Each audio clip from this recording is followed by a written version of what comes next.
In early 1950, USS Missouri, America's only battleship at the time, found herself high and dry on a sandbank outside Norfolk Naval Base. It took the combined efforts of the Army and Navy over 2 weeks to set her free, using an ingenious combination of tugs, anchors, and engineering expertise. But what really happened? How did the country's only battleship get herself into such a predicament? USS Missouri is an Iowa-class battleship with a length of 270 metres and a displacement just under 60,000 tonnes. Completed in 1944, she participated in the latter stages of the Second World War, even hosting the signing of the Japanese Instrument of Surrender in late 1945. After the war, she remained in active service, surviving the mothballing that occurred to most battleships as aircraft carriers quickly rendered them obsolete.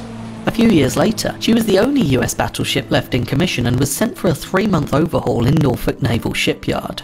While there, her new master, Captain William D. Brown, took command. He was a distinguished officer, seemingly destined for the top, but needing some big ship experience to help him on his way. Unfortunately, his command style was more of a disciplinarian rather than promoting an open atmosphere. On his first run on Missouri, his executive officer had offered some input into a navigational question, but was later reprimanded by Brown, making clear that he wanted his crew to know their place. Anyway, with the trial run out of the way, Missouri's following deployment was to Cuba for exercises. She departed Pier 7 at Norfolk Navy Yard and headed out through Hampton Roads towards Chesapeake Bay and the open ocean. She passed between Fort Wool and Old Point Comfort without incident and then prepared to run the acoustic range on her way into the bay. Essentially, the Navy had a series of underwater cables that they were using to map the acoustic signature of different vessels, so they asked passing ships if they'd be happy to take part. They'd asked Missouri if she could run the range on her way out, so Captain Brown passed it on to his operations officer to make it happen. He, in turn, passed it on to another officer who couldn't make much sense of it as the charted information was unclear. The chart showed 5 buoys marking the range, but 3 of the buoys were removed in the days prior, so no one really knew what to expect. The thing is, apart from the captain and the 2 officers in question, no one else knew that Missouri was going to be running the range, so it came as a complete surprise when Captain Brown asked the other officers on the bridge to look out for the acoustic buoys. Needless to say, given the captain's personality, they were ordered off the bridge to go and get themselves informed.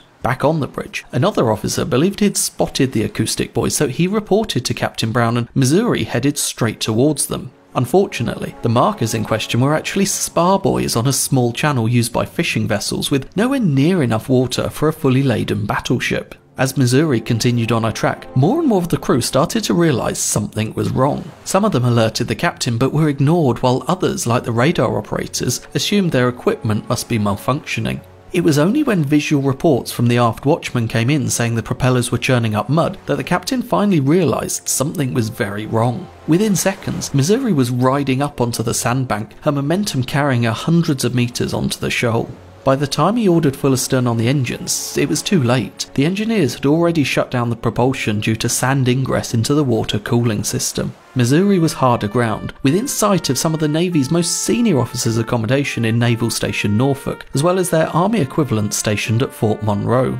On the plus side though, it also meant that she was close to a lot of resources that could be brought into play over the coming weeks in an attempt to set her free. The problem was that she had run aground on one of the highest tides of the normal cycle, meaning there would be another 2 weeks before it would get back to that same height again. Not only that, but her immense size and speed meant that she carried so much momentum that she drove herself high up onto the sand, dropping her waterline so much that she had effectively lost over 10,000 tons of buoyancy. They immediately knew that no tug would ever be able to pull her free, so the only option was a combination of lightering and increasing buoyancy. Essentially, they called in a tanker to offload as much fuel and water as possible, as well as barges to take off things like ammunition, stores and personnel. To increase her buoyancy, they called in army support to dredge around the ship and let her sit lower in the water. They also attached pontoons under the hull, increasing her underwater displacement. Almost 2 weeks later, on the 31st of January, they were ready to attempt to break her free. As Missouri's engines were inoperable, the required power was supplied by 13 of the Navy's largest tugs, complemented by 9 sets of beaching gear. Beaching gear is essentially just a giant anchor attached to a powerful winch back on board Missouri, each set capable of applying even more force than the largest tugs, but pretty useless once the ship starts moving. Anyway, the tugs were arranged with all the biggest ones to provide as much pulling force as possible, with some of the smaller ones at the bow to push from side to side, twisting the ship, but it didn't work. Although all the calculations said that it should, Missouri just didn't move. They realised there must be something else holding her in position. With the benefit of hindsight, we actually know that she'd impaled herself on an old anchor, easily explaining why this first attempt didn't work. Anyway, with the tidal window closing, they offloaded even more weight and rearranged the tugs for one final push. This time, 3 of the large tugs were moved to assist with the twisting, with the rest continuing to work with the ground anchors to provide that astern power. The twisting tugs powered up, pulling the bow to starboard while the winches heaved on the port anchors. Slowly, Missouri's massive bow turned to starboard. It was working. They then repositioned the twisting tugs on the port bow and heaved on the starboard anchors, turning her to port much quicker than that initial turn to starboard.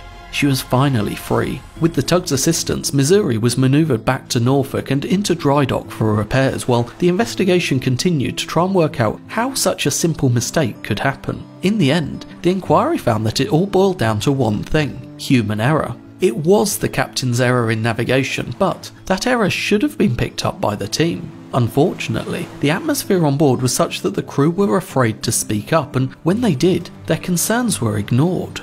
Even now, over 70 years later, we still encounter this same issue at sea. The master is in command, but a major part of that is establishing the correct atmosphere on board so that the entire team can function effectively together.